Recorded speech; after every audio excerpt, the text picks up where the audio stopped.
Биднээс өвгтэй хамтдаа байгаа сонсогч танд маш их баярлалаа. Гэрүүлийн радиогийн маань салхуу бахуу нэвтрүүлэг энэ 7 өдрийн шинэхэн дугаараа сонсогч үзэгч танд зориулаад бэлтгэн хүрэхэд бэлэн болсон байна. Ингээ радиогийн 1-р студиуд сэтгэл зүйч Батхүү, гэр бүл судлаач Инх Цолон, миний бие найруулагч Мизу найруулагчийн хамтдаа салхуу бахуу нэвтрүүлгээ хүрэхэд бэлэн болсон. Батхүүдээ яг энэ цаг үеийн мэндийг хүргэе. Өдрийн мэндийг хүргэе.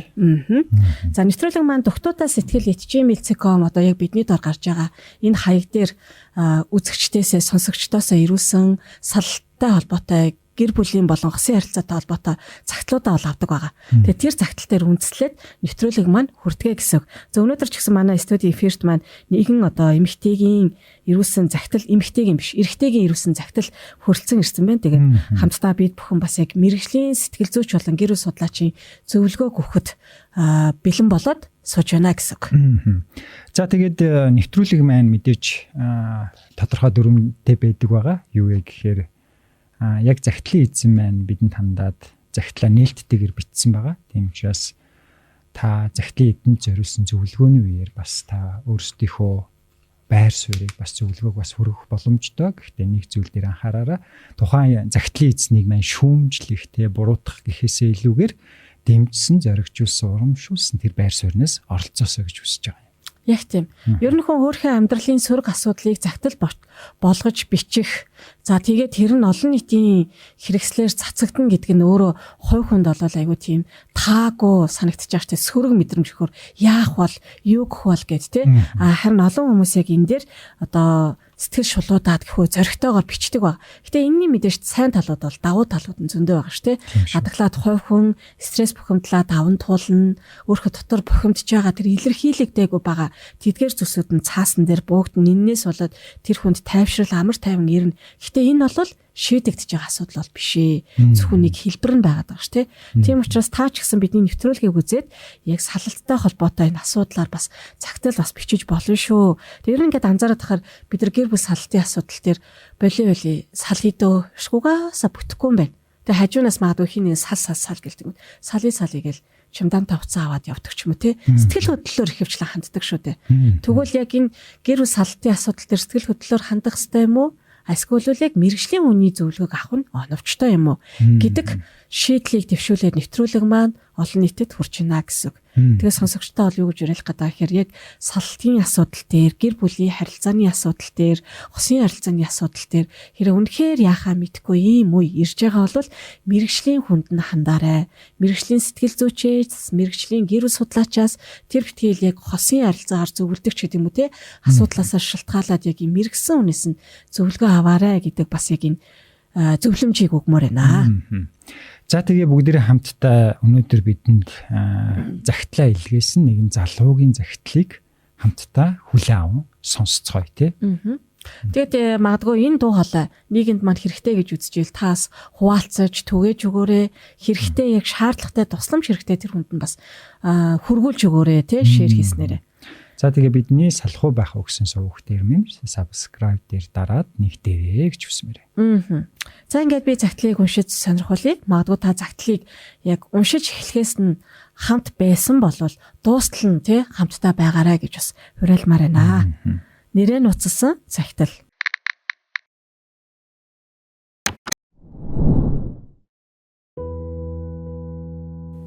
Сайн байна уу? Олон удаа бодож байж захаа бичих шийдвэр гаргаж байна. Би одоо 36 настай гэр бүл болоод 13 жил болж байна. 2 сайхан хүүтэй. Эхнэртэй бол зөндөө хайртай.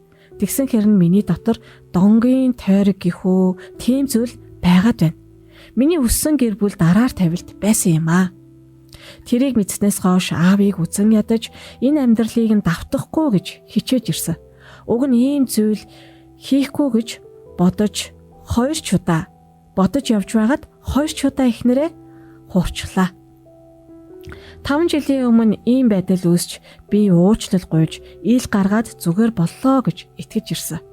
Тэрнээс хойш харилцаа манд хүртэл сэргэж гой болж байсан чинь нэг мэтгэд өөр хүн гарч ирээд би дахиад л араар нь тавиад хурчлаа. Өөрийгөө харахаар л үзэн ядаж байна. Тэр амьдралыг яг давтаж амьдраад байна. Би үүнийг хийхгүй гэж хичнээн хүссэн бодсон билээ дээ. Би бусад хүмүүстэй нээлттэй харилцаж чаддаг нь л сул тал болоод байгаа юм болов ч гэж боддог боллоо. Эхнэр маань уурлвал дуугаа хурааж хідэн өдөр чимээгүй байж чаддаг. Тийм зантай юм л да. Ганцаараа байх дуртай гэхүү. Хэрүүл маргаан гарвал би төрүүлж буулт хийдэг. Бас уучлал гуйдаг. Би магтуулж урмын үг сонсох дуртай. Харин эхнэр маань тийм биш.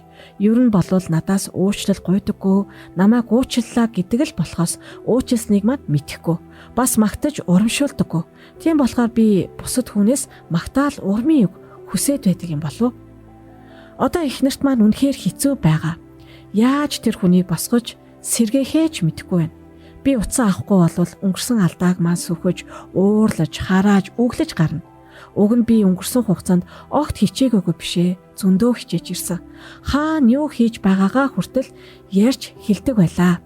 Мэдээлэл байнга өгтгөөл гэсэн үг. Утасны сүлжээ унах юм уу, холбогдохгүй болох үед бөөн уур. Өнгөрсөн алдааг маань сүхэж ярьдаг. Уг нь эхнэр уучлаад би гэмшээд хичээж амьдарч байхад ингээд байхаар надад үнэхээр хэцүү байдгаа. Ийм тохиолдолд би яг яах ёстой вэ? Надад зөвлөгөө өгч туслаач гуйж байна. За нэг ийм эрэгтэйгийн цагтаал ирсэн байна. 36 настай. Хамтдаа амьдраад 13 жил болж ин гэж штэ тий. Тэгэхээр чин 22 наснд 23 наснда. Учирсан 2 22 за магадгүй 21 24 настай та тий. За тэгээ хоёр сайхан хүүтэй гэж байна. Эхнэртэй бол маш их хайртай. Цагтлын ерөнхий бичсэн байдлыг ингээ ажиглах юм бол нөхөр маань илүү гадагшаа төрлийн хүү юм болов уу гэж ажиглагдчих юм тий. Олонтой харьцах туртай, олонтой хамт байх туртай. За нөгөө талаар яг энэ нөгөө нэг буруутгаагүй ч гэсэн бит хоёрын алдсан үнцэг энэ юм болов уу гэж гаргаж ирж байгаа нь эхнэр маань дууга хураачдаг. Тотгошоо болчдаг. Тэг ганцаараа байх дуртай. Хэрүүл маргаан гарвал би төрүүлж буулт хийдэг. Би уучлал гуйдаг. Гэсээрнэ би магтаалын үг сонсох дуртай. Урмын үг сонсох дуртай. Тэг энд бүр ингэж хэлж байгаа байхгүй юу? Ер нь бол надаас уучлалт гуйдаггүй. Намайг уучлалаа л гэдэг болохоос уучлахыг мэддэггүй. Урамшуулдаггүй. Тийм болохоор би бусад хүнээс магтаал урмын үг хүсээд байдаг юм болов уу? Алдааныхаа араас яг ийм агуулга орж ирж байгаа байхгүй юу? Тэгэхээр нөгөө талаасаа эн чинь эхнэрээсээ хүсээд эхнэр нь биелэгдэхгүй байгаад гэтэл өөр нэг эмэгтэй өгснөөс болоод тэр нь татаа санагтаад асуудал үүссэн юм болов уу гэдэг нэг юм таамаг төвшүүлж штэ тий. За хоёлаа ингээд загтал руугаа оръё. Модоо бидний бичлэгийг үзээд бас ямар мэдрэмж төрж ийн юуг зөвлөхөөр нь доор сэтгэгдэл хэсэгт бас бичих бүрэн боломжтой байгаа тий. За тэгээ гэр бүлээс гадуурх харилцааны тухай энэ дээр төлхөө хөндөгдөж шээ тий. Тэгээ эхнэр нөхөр хоёр маань гэр бүл болоод бас баггүй хугацааг өнгөрөөсөн хоёр сайхан хүүтэй 13 жил гэсэн шүү дээ. 36 настай гэдэг бол залуухан гэр бүл байгаад байгаа байхгүй тий. За тэгээд эхнэртэй бол маш их хайртай гэж. Гэхдээ тэр залуугийн өөрийнхөө хийсэн үйлдэлд буруутгал өгж байгаа талбар нь юу гэхээр өмнөх тий магадгүй нэг аавын алдаа тий гэр бүл ээж аавын хамтдаа амьдарч явах үеийн бага наснда мэдэрч ийсэн тэр мэдрэмж тэдгээр зүйлс өөрт нь нөлөөлсөн гэдэг зүйлийг ингээд байж магадгүй гэсэн зүйлийг илэрхийлээд байгаа. Тэгж байна. Мэдээж яг уу яг бага наснд мэдэрч хийсэн тэдгээр зүйлс нөлөөлөх үед нөлөөлдөг тий.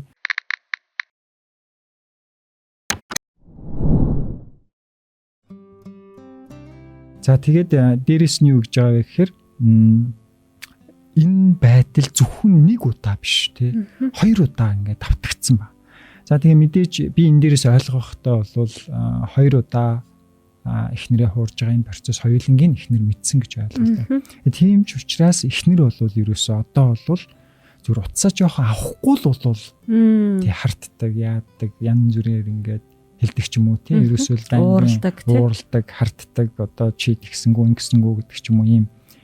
За тэгээ мэдээж эхнэрийн хувьд бол яг ийм нөхцөл байдалд бол маш хэцүү шүү дээ тий бид нэр өмнө нь байн хэлж ийсэнтэй юу гэхээр яг л араар тавилтанд өртөж байгаа хөрөгч хүн бол яг л автомашины осолд орсон орхууц тэр хэмжээний сэтгэл зүйн байдлыг тохирол амсдаг гэж тийм. Тэгэхээр хоёр ч удаа ийм байдлыг мэдэрнэ гэдэг бол энэ одоо жишээлбэл гэр бүлийн хайр итгэл гэдэг хоёр баган дээр хосын харилцаа маань тогтдог бол итгэл гэдэг энэ хүү баган маань тэр чигтээ нураад унчихсан тийм ийм нөхцөл байдал байгаа гэсэн. Тэгэд залуугийн хувьд тодорхой хэмжээнд хичээхээс өөр.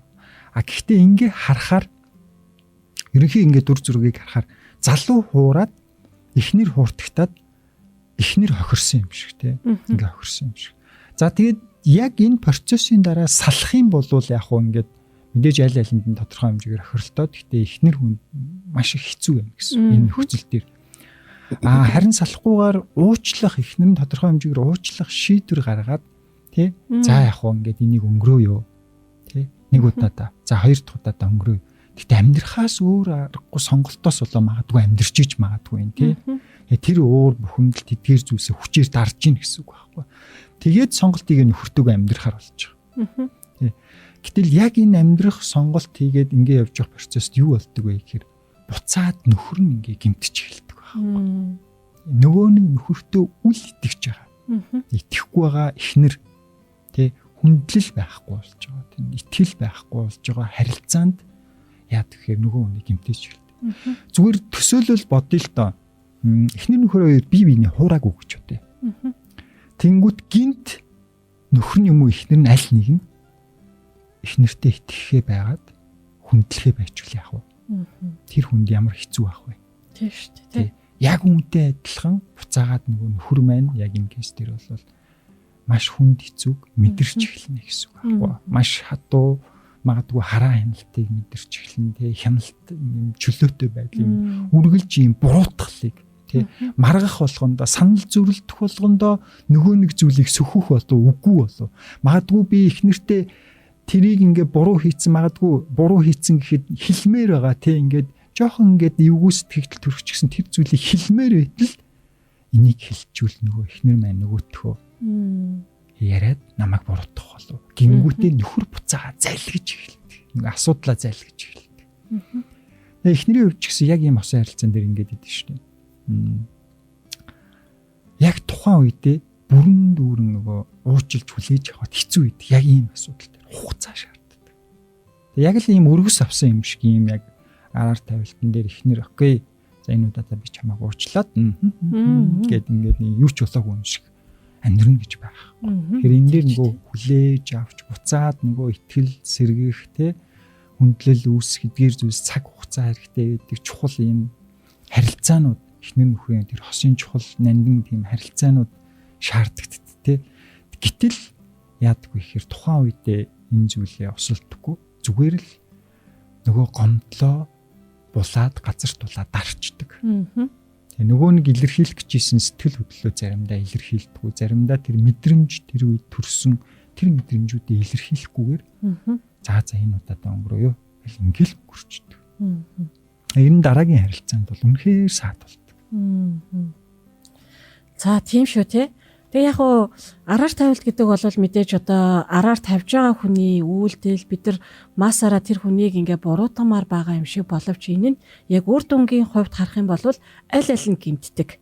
Аль аль нь өвдөлтийг мэдэрдэг. Аль аль нь буцаа сэргэхэд асар их цаг хугацаа, хичээл зүтгэл шаардлагатай ийм одоо тий гэр бүлийн асуудал байдаг шүү дээ. Тэгээ тэр ихтгэл ингээ харах юм бол одоо цагтлын маань ихнээс харах юм бол энэ өөрөө донгийн тойрогч юм шиг гэж залуу маань айгу зөв харсан ба штэ. Тэгээ яагаад тэгэхээр тухайн үед аавыгаа хийж исэн үйлдэлийг хараад аавыгаа үзэн ятсан гэж.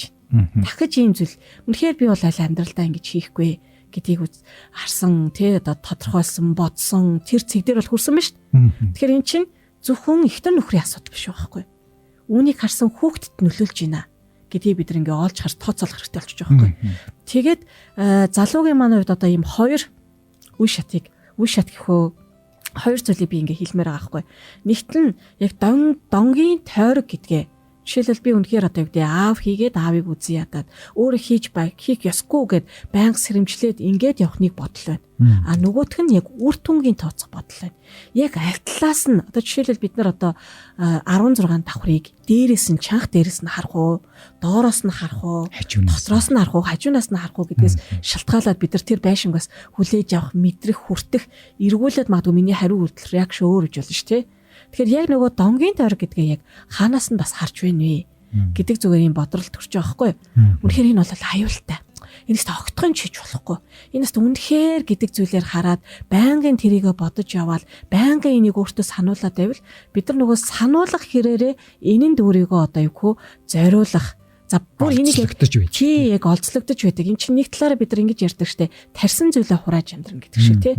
Яг энэ бодол санааг байнга тийгээл байнга би энийг ийм зүйл миний амьдралд босон шүү гэдг нь санана гэдэг нь өөрөө хийх тал дээр өөрийгөө уриалж байгаа нэг тэр хэлбэр бас байх талтай. Залууг бол юу гэж хэлмээр байна вэ гэхээр зэрэг яг донгийн тойр гэдэг энэ хоёр үгийг энэ үйл явцыг ямар үр дүн тухайн үед амсч байсан бэ? Ямар хор хохирол хүүхдийн зүгээс авч байсан бэ?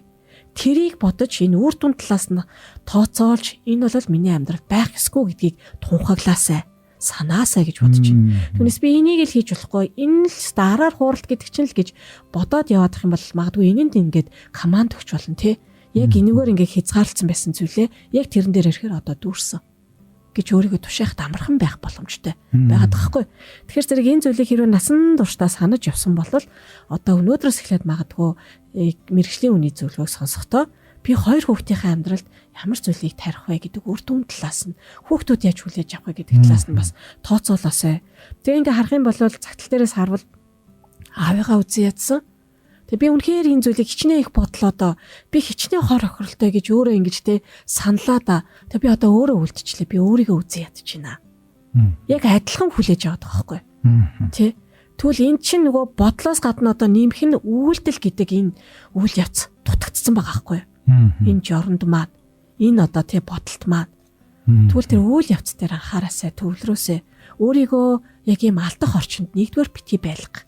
Ийм хүмүүстэй хоёрдугаарт битгий нийл. Үнэхээр өөрийгөө нийтэж одоо ийм гадагшаа төрлийн ирчүүд байдаг штэ. Ямар ч эмэгтэйтэй битэл эрэгтэйтэй уулзраа олцдог, бүх хүнтэй найзалждаг, байнга л ярьж инээлдэж хөхрөлдөж ямар ч сэдвээр хуваалцаж явдаг. Тэгээ үнэхээр энэ талынхаа одоо цагтлын хэсэгт байгаа байхгүй юу? Миний сул тал энэ юм шиг байна.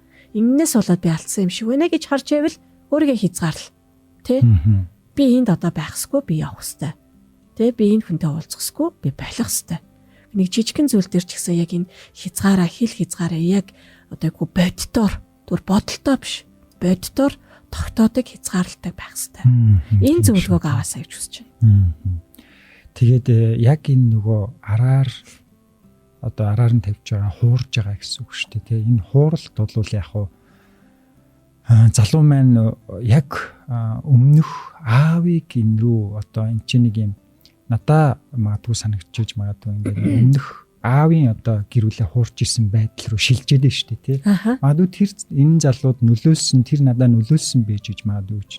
Магадгүй энэ нэг юм манипуляц байдлаар тий үйлдэлээ ингээд зөвтгөх тий тийшээгээ ингээд шилжүүлж тий тэрнээс боллоо гэдэг энэ зүйлээр өдөрдүүлж амьдрах биш. Тий энэ бодлоор өдөрдүүлж амьдрах бус тий тэрнээс болж байгаа ямар нэгэн шалтгаан хайх бус тий яг энийг өөрөө ухаармаар байгаа. Тийм тий.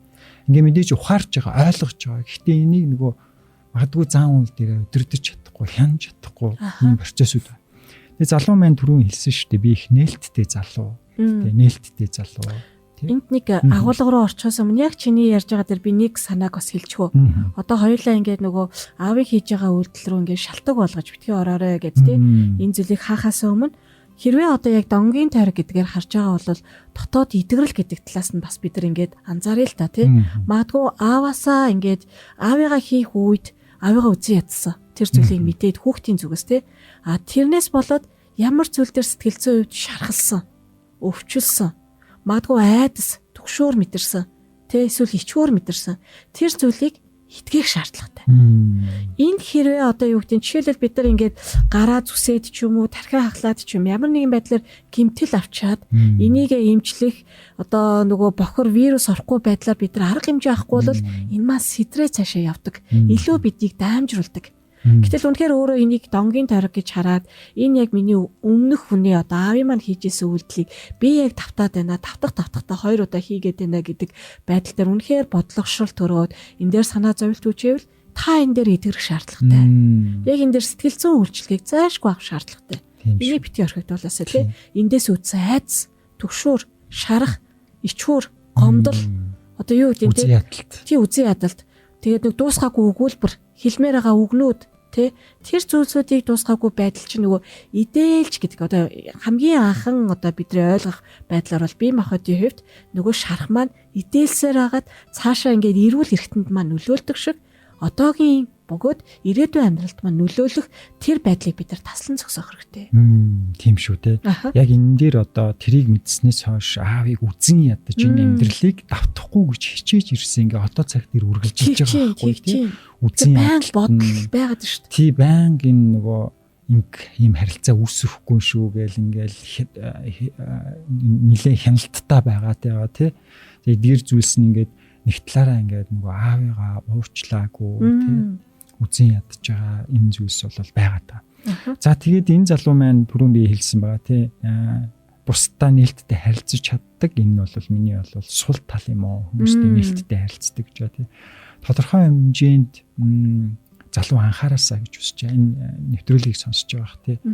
Эсрэг хүсний хүнтэйгээ харилцаан дээр нээлттэй хүмүүс хил хязгааргүй харилцах талууд байгаад анзаарагдаад. Тэгэхээр эхнэрээсээ илүү тэр хүнтэй харилцаал эхлэх юм бол тий энэ магадгүй өөртөө тэр тогтоосон хил хязгаарыг зөрчиж эхлэх үедээ хүн яадаг гэхээр тэр босхийг аль хэдийн давцнаа мэдрээд зогсохгүй гэсэн үг байхгүй гүцэдэг гэсэн.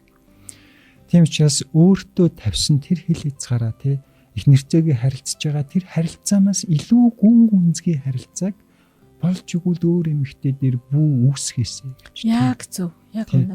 Тэгэхээр энэ дээрээ нэг хил хязгаар дээр нэг юм манаач тавих тий өөрийнхөө бодол санаанд тий хил хязгаар дээр энэ харилцаан дээр эсрэг хүсэндээ харилцаан дээр тодорхой хэмжээний тий бүр ингээ хатуу хяналттай биш шүү тий мэдээж энэ юу лээ энэ харилцаа маань нэртэйгээ харилцаанаас маань давсан юм харилцаа болох гээд байгаа учраас гээд татаж чаддаг тий энэ бас зөв.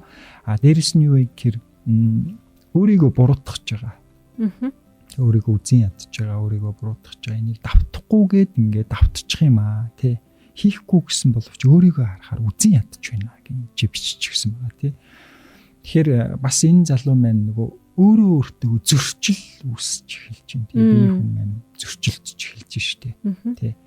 Нэг талтаа гараад чи тий гэ тий яаж байгаа юм бэ? Тэгээ нөгөө талд нь нэг хүн суудсан тий бас нэг бие суудсан тий өөр арга байсангүй тий би алдчихлаа гэхдээ наавас болчлоо ч гэдэг юм тий ингээд өөрөө өөртөө зөрчилдөж байгаа байхгүй тий тийм учраас юу вэ гэхээр эхнэр маань намайг урамшуулдаггүй миний хит их нээлттэй байдал гэл тий тийм учраас энэ дээр явах гэхээр мэрэгжлийн сэтгэл зүйч дээр яг ингээд ганцаарч исэн зөвлөгөөг эхлээд авах шаардлагатай гэж би харж байна тий тэгээ хүн чинь өөрийгөө ойлгоогүй мэдрэмжээ таниагүй сэтгэл хөдлөлөө ойлгоогүй юм чинь өөрийгөө ойлгодоггүй тийм ингээд зөрчилдөд.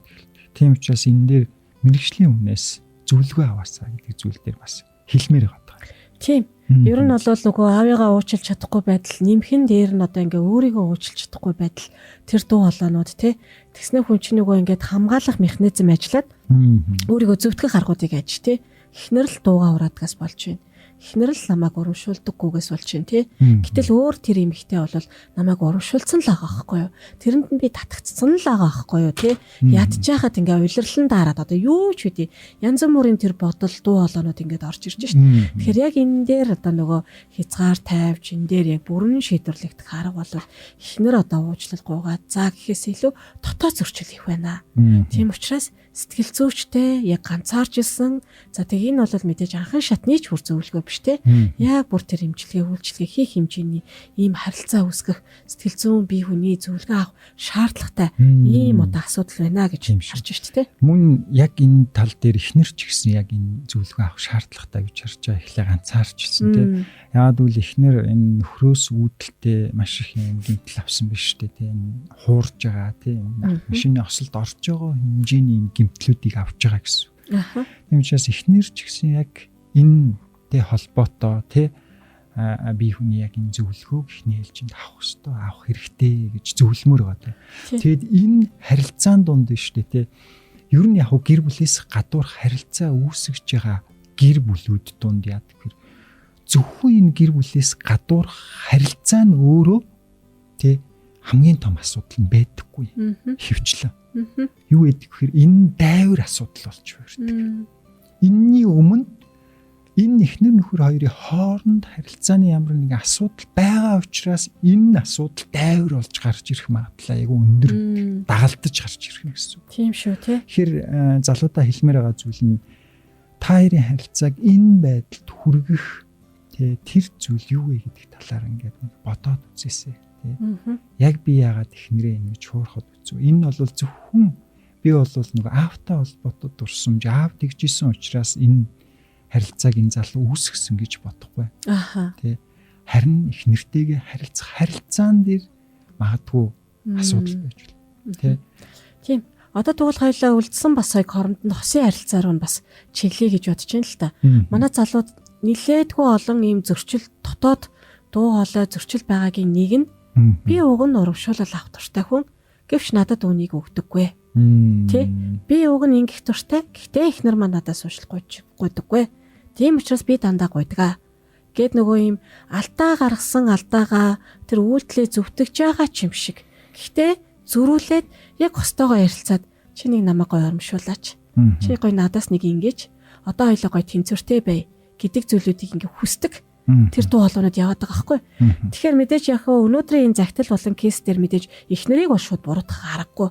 Гэтэ асуудал гендээч ви, гондооч ви гэдэгчлэн те залуугийн энэ гараад байгаа дотоод дуу хоолой шүүмжлэлийг эхнэр бас сонсох хэрэгтэй болж таарч байна л та. Тухайлбал залуугийн эхнэрээс бол асуумаар байна. Хамгийн сүлд хизээ нөхрөө урамшуулсан бэ? Хизээ нөхрөөсөө уучлалгүйсэн бэ? Хизээ нөхөртөө талархсан бэ? Тэгээд их юм бол яг магадгүй ийм төрлийн харилцаатай хүмүүс би уучлал гуйхаар зүйл хийгээгүй. Тэ? Энэ хүн талархахаар зүйл миний амьдралд хийгээгүй. Урамшуулал авахаар зүйл миний амьдралд хийгээгүй ч гэдэг юм те. Ийм нөгөө комментэд гарч ирдэг. Таны хажууд гимээ гимшээд хамт байна гэдэг чинь талархал бас байж болно. Нэг жижигхэн зүйлийг ч гэсэн нөгөө өөрийнх нь хувьд бол талархал гэдгийг нэг өөрөө хараад байдаг. Гэтэл нөхөр өөрөөр хараад. Тэгээ энэ дээр нөгөө зүрх үсээд талархлын зүрх, тэ урамшууллын зүрх, уучлалын зүрх үсээд. Үгүй энэ одоо энэ бол урамшуулгатгаар зүйл шүү дээ. Энэ бол урамшуулгатгаар зүйл биш. Гэ би биенээсээ хүлээлт үзгээд нөгөөх нь үгүй гэдэг дээр ингээд тавьчаад ингээд зөрлөдөд идэх тэ. Тэгэхээр хосын харилцаа гэдэг маань заавал яг ингээд ингэсэн учраас талархна, урамшуулна гэхээсээ илүү мэдэрдэг харилцаа. Ойлгодог харилцаа. Тэ? Анхаардаг харилцаа. Тэгээ нөхөр маань жоохон миний урамшуулаар дутаад байна уу? Магтаалаар дутаад байна уу? Гэдгийг анхаардаг, боддог, ойлгодог. Магадгүй энэ дунд ч гэсэн харахтаа те нөхөр маань 2 удаа алдаа гаргаж. Гэтэ би бас яг энэ хүнийг юм байхад юу хийсэн бэ? Би юу хийж чадаагүй вэ гэж бодох ч нөөрэ хосын харилцаа. Тийм болохоор манай хосууд бас яг талархах, урамшуулах, ойлгож өгөх, анхаарах тий магадгүй тэгэхээр ингээд ээлж дараатаагаар уушлахгүй гэх мэт хосын харилцаанд байх хэвээр нөгөө тэнцвэртэй байдал тий нэг нь дандаа л уучлахгүйгаал нэг нь дандаа л ингээл тий баярлаа буулт хийгээд яваад идэг бол нөгөө тэнцвэр чинь ингээд алдагдсан шүү дээ дүүжин дайжингаар бодоход тий тэгэхээр ийм ойлгомжтой юм дээр арга хэмжээ авах хэрэгтэй бид нар магадгүй маш их дутуугийн тийм мэдрэмжийг мэдэрсэн байх боломжтой шүү дээ залуу маань тий. За тэгэхдээ энэ бол нөгөө гэр бүлээс гадуур харилцаа үүсхийг одоо зөвтгсөн одоо шалтгаан биш яач тий. За тэгэхээр энэ дэр бүр ингэ бичсэн байгаа юм л да. Би тодруулж загтлаас уншиж үгүй. Хэрүүл маргаан гарвал би төрүүлж буулт хийдгээ. Бас урчлал гуйдаг. Энэ дэр тодтоод энэ өгүүлбэрийг бичиж байгаа нь юу гэвэл би магтуулж урмын үг сонсох дуртай гэж. Ааха. Тэгэхээр магадгүй энэ залуу маань үргэлж буруутгал магадгүй мэдэрдэг байж магадгүй юм гэж. Би үргэлж дандаа буулт хийдэг. Би дандаа л уучлал гуйдаг. Энэ нөгөө буруутгал мэдэрч байгаа. Гэтэ яг энэ буруутгал эдгээр зүйлсийг мэдэрч байгаа нөгөө гэр бүлээс гадуур харилцаа үүснээс хойш үргэлжилж байгаа бол энэ яалтчгүй энэ тодорхой хэмжээгээр байх гэдэг хосын харилцаа. Үргэлж яагаад гэвэл давх усгүй тэр даваагаа давцсан учраас тэр шугамыг давцсан учраас юу вэ гэхээр нөгөө талаас бол буруутгал ирдгээ. Буруутгал ирдэг. Тэгэхээр цаашдаа ч гэсэн энэ хэмжээнд гэр бүлээс гадуур харилцаа үүсгэж гисэн бол энэ залуу маань энэ буруутгалыг тодорхой хугацаанд мэдэрнэ, мэдэрдэг. Тэгэхээр үүнийг даван туулах шаардлагатай болж эхэлдэг гэсэн үг тий. Тэгээд эхнэрийн хувьд яг нөхрөө тэр үед хуурсан үед 1-2 удаа энэ хуурсан үед те нөхөртөө яг сэтгэлээний нүгөө хэлчихсэн үү? Тэг илэрхийлсэн үү? Магадгүй тэр ямар мэдрэмж төрж байгаа те би яг одоо чамд маш их уур хүрч байна те. Магадгүй тэр сөрөг сэтгэлийн хөдөлгөөний илэрхийлж те тэгээд дээрээс нь яг ингээд нөгөө нөхрөө бүрэн дүүрэн уучлсан уу гэдэг процесс те. Энэ яг нөгөө түрүү хэлсэн шиг үргэс авсан юм шиг нэг дор ингээд богино хугацаанд явагдчихдаг. Цаг хугацаа тодорхой хэмжээгээр ингээд нөгөө мэс засал хийсний дараа те шарахыг боогоод тэр шарах чинь тэр дороо итгэдэггүй шүү дээ. Тодорхой хэмжээнд ингээд мэс засал хийнэ гэдэг маань те тэр дотороо бөглсөн зүйлийг гаргаж хийж байгаа. Энэ бол уучлал гэсэн үг те. Уучлж өгч байгаа. Тэгээ уучлсан ч гэсэн уучлсан процессын дараа юу болдог гэхээр тэр болтыг сольдог те шарах хүндүртэй байдаг шиг тэр хүн уучлсан ч гэсэндээ буруутгал тэр өвдөлтийг хэсэг хугацаанд мэдэрсээр л байдаг гэсэн үг. Мэдэрсээр л. Тэгээ олон хүмүүс энэ дээр яадаг вэ гэхээр намайг уучлаагүй. Тэгээ чи уучлсан гэчээд намайг уучлаагүй л шүү дээ. Улам нөгөө зүйлийг ингээд шарахыг хөндөд идэг. Нөгөө боосон зүйлийг болтыг авж байгаа нөгөө 9 шарах руу гараа хийгддэг тий. Чи тэгсэн яасан, ингэсэн яасан. Тэгээгүй л шүү дээ. Тэгэхээр энэ харилцаан дээрээ мэдээж би хүний уулзалтыг тусдаа авах хэрэгтэй. Дараа нь юу вэ гэхээр хосын харилцаан дээр тий ялангуяа ингээд гэр бүлийн тэр сэтгэл зүйчтэй уулзах хосын харилцаан дээр зөвлөгөө аваад та хоёрын харилцаанд үнэхээр зайлшгүй хөндлөнгийн яг тэр мэрэгчдийн үнийг тусламж үнэхээр хэрэгтэй шүү гэдгийг энд цохож хэлмээр. Цохож хэл. Олон хосууд яадаг вэ гэхээр за болчиндоо гэдэг. Гэтэл итгэл нураад унтсан байгаа тэр зүйл дээр итгэлийн нураасан хүн буцаагаад тэрийг барьж байгуулна гэхээр тэр хүн итгэлийн нураацсан учраас тэр хүнд итгэхгүй учраас босгогддгүй. Тийм учраас хөндлөнгийн хүн энэ дээр чиглүүлэг хийж те ингэж хосын харилцаан дээр явах шаардлагатай болдог гэсэн үг.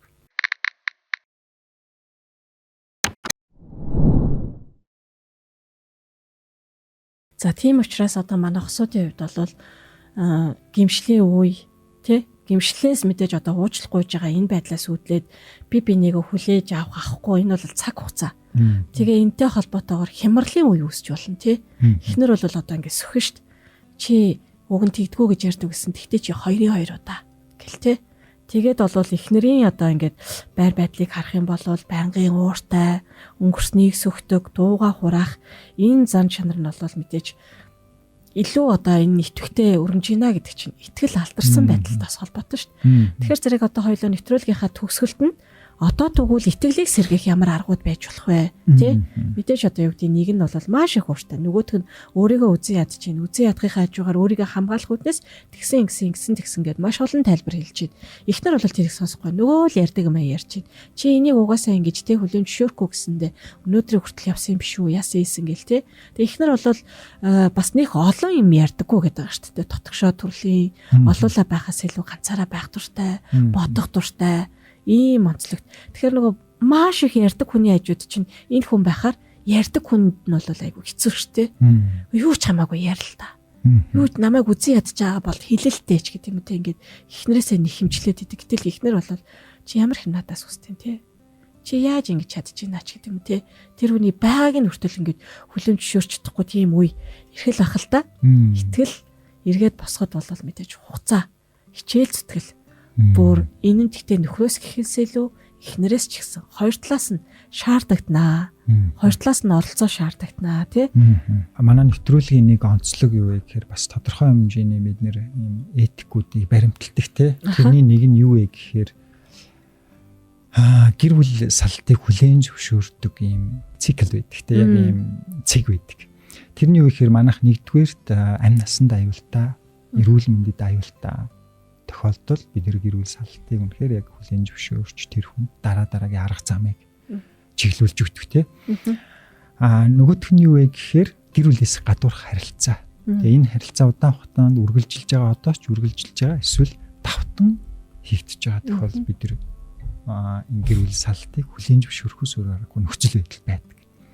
Тэгээд яг ингээд энэ эдгэх дагуу ингээд энэ хосын маань харилцааг харах юм бол салтыг хүлээн зөвшөөрмөр юм шиг.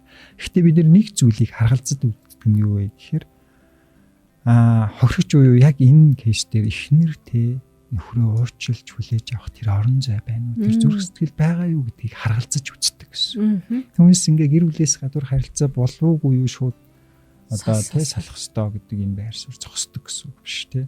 Тэгэхээр яг тэр зүйлийг уурчилж хүлээж авах орон зай тэ тэр зүрх сэтгэл байгаа юу? Тэрэн дээр ингээд чагна гэсэн үг шүү дээ тий. Тийм учраас эхнэр энэ шийдвэртэй тий. Энэ одоо салахыг хүсэхгүй байгаа тий. Ингээд салахгүй бодохгүй байна тий. Би ингээд уучлаад амьдрч чадна гэж бодож байна тий. Би энэ хүнийг бас өөрчлөгдөнө гэж бодож байна гэсэн энэ итгэл найдварыг бид нэр дахиад тордож өгдөг гэсэн үг тий. Босгож өгдөг гэсэн. Тэгээ нөгөө талаараа юу вэ гэхээр мэдээж хайр гэдэг бол зөвхөн мэдрэмж биш. Үнэнч байх сонголт байхгүй юу? Тэ. Олон хүмүүс хайр гэдэг зүйлийг зөвхөн мэдрэмжээр төсөөлөд. Гэтэл энэ бол зөвхөн хайр гэдэг бол мэдрэмж биш, харин үнэнч байх сонголт тэ тэр шийдвэр дагалдж идэг гэсэн. Яг зөв. Одоо ингээд бүсгүй маань хувьд бол нөхөр маань бичиж байгаа ш тэ. Ууралдаг, дууга хураадаг, магтаал өгдөггүй, урам өгдөггүй, тэ өнгөрсөн алдааг сөхдөг. Гэт яг энэ захидлын бичгтээ гаргаад ингээд дүгнээд ингээд бичсэн ба шүү дээ. Тэгээ энэ зүйлийг ингээд харахтаа одоо байнга л ингэдэг гэдэг ингээд өнцгөөс нь хараад бичиж байгаа боловч энэ маань өөрөө итгэл алдсан хүний шинж тэмдэг бас тий ингэж илэрч байгаа гэдгийг бодолцож үзэх хэрэгтэй. Тийм шүү. За тэгээд хосын маань хувьд цаашдаа ямар арга замуудыг амьдралдаа хэрэгжүүлэх вэ гэдгийг бид нэр түрүүнд өртсөн байгаа тийм. Залуудаа ялангуяа залуудаа зөвлөж хэлэхэд те эхнэртэй харилцах харилцаанаасаа давсан тэр харилцаагаар бусад хүмүүстэй харилцах нь өөрөө тиймж таарахгүй тохиромжтой биш юм шиг санагдаж байна тийм. Тийм учраас эхнэртэйгээ маш сайн хуваалцдаг, ярилцдаг тийм. Нэг номер тавьж чаддаг. Нэг номер тавьж энэ тэргуунд одоо эхнэрийгээ тавьж чаддаг. Энэ одоо сонголт шийдвэрийг бас хийгээсэй гэж хүсэж байгаа юм тий. Энэ дээр бас яг нөгөө зарим тохиолдолд яг тийм орчинд очсон байна. Эсвэл тийм хүнтэй уулзсан. Жишээлбэл би одоо нэг эмэгтэйтэй би эрэгтэй хүн байлаа гэж бодоод нэг эмэгтэйтэй би нэг хаалганы цаана ингээд ялцч үлдчихлээ л дээ. Тэгвэл очсон оноо бодхоосоо илүүтэйгээр яг өөртөө юм хатуу дүрм тогтоочт юм бэл. Би нэг юм танихгүй эмэгтэйтэй хаалганы цаана хойлохнаа байхгүй юм шүү. Хэрэг гуруулаа байж лах юм бол гарч байгаа нэгэнтэй би дагаад гарнаач гэдэг юм уу те. Өдөөс одоо ингээд оройн цагаар 21 цагаас хойш би ямар нэгэн эмэгтэй би хүргэж өгөхгүй ч гэдэг юм уу те. Эсвэл одоо юу гэдэг аялал амрал зугаалгаар явахдаа би хин нэгэн эмэгтэйтэй ганцаараа байх тэр орчинг сонгохгүй ч гэдэг. Уурдчлаад нөгөө өөрийнхөө бодол санаанд сануулчихна гэсэн үг. Манай залуу бол насаараа багасаа бодож явсан зүйл бол аавынхаа хийсэн үйлдэл байгаа шүү дээ. Яг тэрнтэй адилхан. Би ийм байдалд хүрэхгүй тулд би ингэхгүй гэдэг шийдвэрийг ингээд сануулчих. Тэгэхээр тэр нөгөө нөхцөл байдалд ингээд бүрдээд ингээд орох гээд унах юм бол нөгөө бодол сэрэгтэй үйлдэлүүдийг сэргэх хэрэгтэй гэсэн. Одоо явъя, одоо гаръя. Тэ нөгөө хил хязгаарыг тогтоо гэсэн шүү дээ. Тэгэхээр яг залуудаа шууд одоо ингээд хоёлоо зөвлөмжүүдээ нэг багцлаад хүрэхэд хамгийн ихний дугаарт хоёлаа хил хязгаарыг ярьсан. Дараагийн дугаарт зайшгүй сэтгэл зүйчтэй уулз гэж зөвлөлөө тий. Дараагийн дугаарт нь та урьдчилаад өөртөө дүрм тогтоо. Тэ яг орчинд орсны дараа за би бол явахгүй бол болохгүй юм байна шүү. Энэ болохгүй шүү гэж бодхосоо өмнө тий би ийм орчинд очихгүй шүү гэдгийг л анханасаа бод. Тэ тийм шүү тий. За тэгээд мэдээж яг нөгөө эхнэр нөхрөөсөө өвдөлтийг мэдэрсэн учраас хувь бие хүнээсээ шалтгаалаад яадаг гэхээр эхнэр янз бүрийн хариу үйлдэл үзүүлдэг. Ихэвчлэн яадаг гэхээр нөхрүүд эхнэрээ өвдөгцсөн учраас эхнэрүүд өвдөлт мэдрэхгүй тулд нөхрөөсөө ингээ зайгаа барьдаг. Зүгтах юм хамгаалах механизм үйлчлэх тохиолдол байдаг.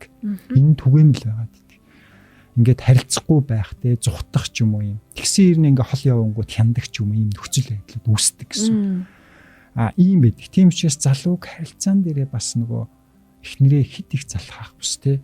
Харин ингээ баланстай яг мэдрэмжтэй хандаасаа гэж хүсэж байгаа те. Дээрээс нь юу вэ гэхээр тууштай байдлыг нөхөр маань ингээд хийх шаардлагатай болдог. Тэгээ дунд нь ингээд эхнэр муухай ааш гарнаа тий. Нөгөө нэг нөхрийн зүйлсүүд хийсэн зүйлсүүд бодогдно тий. Үзэн ядан заримдаа хатуу үгсийг хэлнэ. Нөхрийг ч гэсэн өвтгөн гэсэн өвтгөн. Тэгээ ингээд бие бинийгээ өвтгсөөр хагаад ингээд хосууд ингээд салах ийм шалтгаан дээр зааг дээр хүрээд ирдэг.